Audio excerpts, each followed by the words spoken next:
Hello दोस्तों, आप सभी लोगों का वेलकम एंड स्वागत है। उम्मीद है आप सभी लोग बेहतर होंगे। सीटेट प्राथमिक को लेकर कई लोगों के मन में कई शंकाएं हैं। आज इस वीडियो के माध्यम से हम सारी डिटेल में आपको जानकारी देंगे।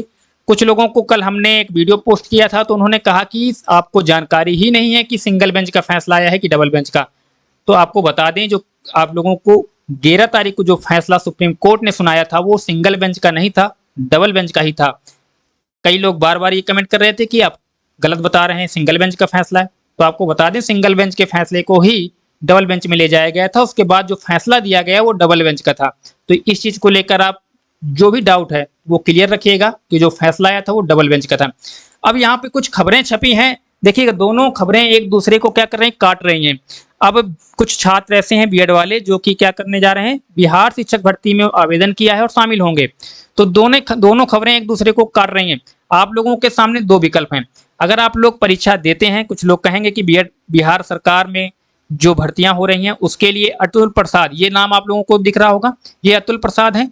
इन्होंने क्या कहा था, चेयरमैन है शायद, as of now there is neither any stay on TRE nor any plan to state. इनका कहने का मतलब ये था कि जो बिहार शिक्षक भर्ती है उसमें किसी प्रकार का स्टे नहीं है। तो स्टे नहीं है, ये बात बिल्कुल सही है। स्टे अभी किसी ने लिया ही नहीं, तो स्टे किस प्रकार का, किस बात का। लेकिन आपको बता दें, एक खबर बिहार में, दोनों खबरें बिहार की हैं, एक मुजफ्फरपुर से लगी है और दूसरी जो खबर आपको दिख रही है पटना से लगी है। दोनों खबरों को ध्यान से समझने के बाद आपके सारे डाउट क्लियर हो जाएंगे। पहले में बताया गया है कि सीटेट पेपर 1 में पास बीएड वालों का रिजल्ट अमान्य। तो जब बीएड वालों का सीटेट पेपर 1 में रिजल्ट अमान्य कर दिया है सुप्रीम कोर्ट ने, तो फिर अगर बिहार शिक्षक भर्ती के परीक्षा देकर आते हैं बच्चे, तो जब डॉक्यूमेंट वेरिफिकेशन होगा उस समय उनको तकलीफ होगी। क्योंकि जब बिहार शिक्षक भर्ती में आवेदन करने के लिए पहले आपको सीटेट या बिहार का जो टेट होता है बीटेट, वो परीक्षा को उत्तीर्ण करना होता है। अगर प्राथमिक में आपने इन दोनों में से कोई भी परीक्षा पास की है तभी इसके लिए आवेदन करेंगे। तो जब आप लोगों का वो रिजल्ट ही अमान्य है तो आप लोगों की काउंसलिंग कैसे होगी, ज्वाइनिंग कैसे होगी। तो ये दोनों खबरें ध्यान से देखने के बाद आप एक चीज ध्यान रखिएगा, बीएड वालों का प्राथमिक सीटेट का रिजल्ट पूरी तरीके से अमान्य हो गया है और प्राथमिक शिक्षक भर्ती में बीएड वाले आज की डेट में पूरी तरह से बाहर हो चुके हैं। इस बात को दिमाग में रखिएगा। जो लोग बार बार कमेंट कर रहे हैं कि बीएड वालों को बिहार शिक्षक भर्ती में मौका दिया जा रहा है, उनको बुलाया जा रहा है, तो उनको कोई समस्या नहीं होगी, भर्ती होगी आराम से। तो यहाँ पे दोनों खबरों को आप लोग साफ साफ दिख रहा होगा। इसमें बताया गया है कि साल 2022 में सीटेट देने वाले अभ्यर्थियों का रिजल्ट अब अमान्य दिखा रहा है। पेपर 1 की परीक्षा इन्होंने बीएड के आधार पर दी थी। ऐसे एक नहीं बल्कि जिले में सूबे में सैकड़ों अभ्यर्थी हैं। बीएड पर सीटेट पेपर 1 पास करने वाले अभ्यर्थियों का रिजल्ट अमान्य हो गया है। 22 में सीटेट देने वाले अभ्यर्थियों का डिजी लॉकर पर रिजल्ट अमान्य दिखा रहा है। यही नहीं, धीरे धीरे इनसे पहले वाले अभ्यर्थियों का रिजल्ट भी अब अमान्य होने लगा है। तो यहाँ पे बताया गया है साफ साफ कि डिजी लॉकर पर बीएड अभ्यर्थियों का जो सीटेट का रिजल्ट था वो अमान्य दिखाना शुरू कर चुका है। धीरे धीरे, अगर आपको नहीं दिख रहा तो धीरे धीरे दिखना शुरू हो जाएगा। इसके साथ ही यहाँ पे लिखा हुआ है कि इसको लेकर अभ्यर्थियों का आक्रोश फूट पड़ा है। इससे पहले इसी डिग्री पर छठे चरण की शिक्षक बहाली में भी अभ्यर्थी बहाल हो चुके हैं। तो जो छठी चरण की जो बहाली हुई थी उसमें बहाल हो चुके हैं। और इससे पहले आपको मालूम होगा उत्तर प्रदेश शिक्षक भर्ती 69,000 में भी बीएड अभ्यर्थियों को शामिल करके शिक्षक भर्ती पूरी की गई थी और उसके पहले 68,500 जो भर्ती आई थी उसमें बीएड अभ्यर्थी शामिल नहीं था। तो जो पहले हो चुके हैं उन पर कोई खतरा है या नहीं, ये भी कई सवाल आते हैं। तो उन पर खतरा है या नहीं, ये तो अगर किसी ने केस किया और इसके आधार पर जो भर्तियां हुई हैं, अगर उसमें ये चीजें मेंशन की गई हैं ज्वाइनिंग देते समय कि आपका सीटेट का, बीटेट का या यूपी टेट का जो भी रिजल्ट है वो अगर सुप्रीम कोर्ट अमान्य कर देती है तो फिर आप बाहर हो जाएंगे। अगर ऐसा कुछ उन्होंने मेंशन नहीं किया था तो इसमें बाहर करना काफी मुश्किल है। लेकिन यहाँ पर दूसरी खबर आपको दिख रही होगी, यहाँ पर लिखा है सुप्रीम कोर्ट के फैसले का शिक्षक भर्ती पर असर नहीं। अब देखिए, दोनों खबरें बिहार से छपी हैं और दोनों खबरें एक दूसरे को काट रही हैं। दूसरी खबर में बताया जा रहा है कि सुप्रीम कोर्ट के फैसले का शिक्षक भर्ती पर असर नहीं होगा। अब यहाँ पर आपको बता दें, जब सीटेट प्राथमिक का सर्टिफिकेट ही अमान्य हो जाएगा तो किस आधार पर आप काउंसलिंग कराएंगे, किस आधार पर आप ज्वाइनिंग लेंगे। तो ये भ्रामक खबरें फैलाई जा रही हैं कि आप लोग परीक्षा दीजिए, उसके साथ ही आप ज्वाइनिंग भी लीजिए।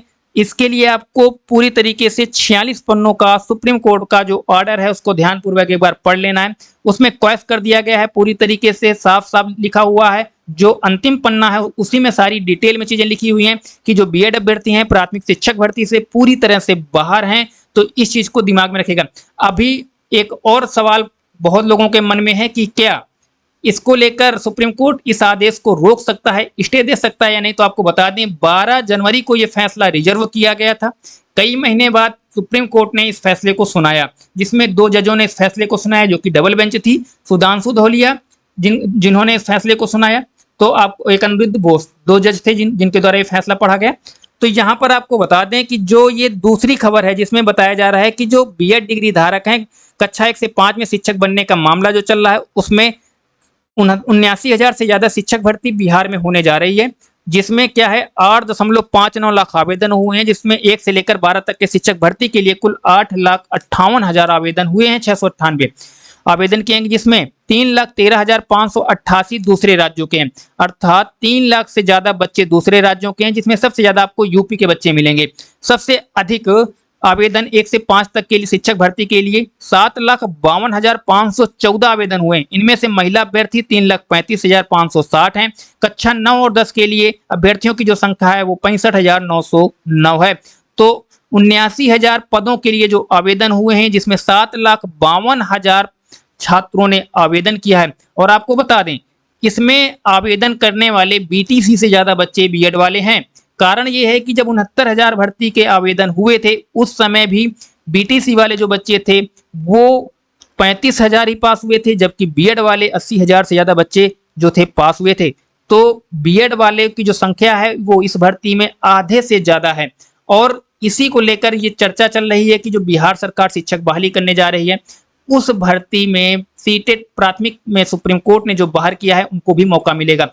अब सरकार इसको लेकर क्या गाइडलाइन लाती है, ये आपको 1 से 2 दिन में मिल जाएगा। इसके अलावा अगर हम बिहार के एक आईएएस हैं रणजीत सिंह, उनकी बात करें, उनके आधार पर अगर हम बात माने उनकी, वो जो कहते हैं, तो उनके आधार पर जो ये भर्ती होने जा रही है बिहार शिक्षक भर्ती प्राइमरी की, ये डेट आगे बढ़ेगी। इसकी संभावना 99% है, इस बात को ध्यान रखिएगा।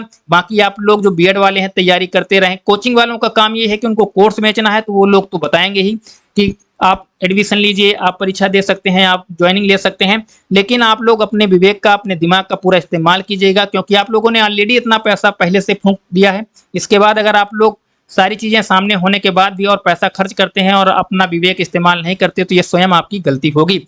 तो यही 2 खबरें थी सीटेट को लेकर। एक बात और बता दें, सीटेट का जो एग्जाम है 20 तारीख को, इसको लेकर भी कई सवाल हैं कि डेट टलेगी या नहीं। ये डेट टलेगी या नहीं, ये आपको 15 अगस्त और 16 अगस्त तक मालूम चल जाएगा अगर डेट टलती है। अभी तक सीबीएसई ने किसी भी प्रकार डेट आगे बढ़ाने को लेकर कोई भी नोटिफिकेशन जारी नहीं किया है।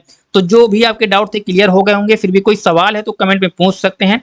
अगर कोई डाउट रह जाता है, हमसे बताने में कोई चीजें छूट जाती हैं, तो आप कमेंट करिएगा, हम पूरा प्रयास करेंगे कि उनका जवाब दें। तो चलिए दोस्तों, इस वीडियो में यहीं तक, फिर मिलते हैं नई वीडियो में नई जानकारी के साथ। तब तक के लिए जय हिंद, वंदे मातरम।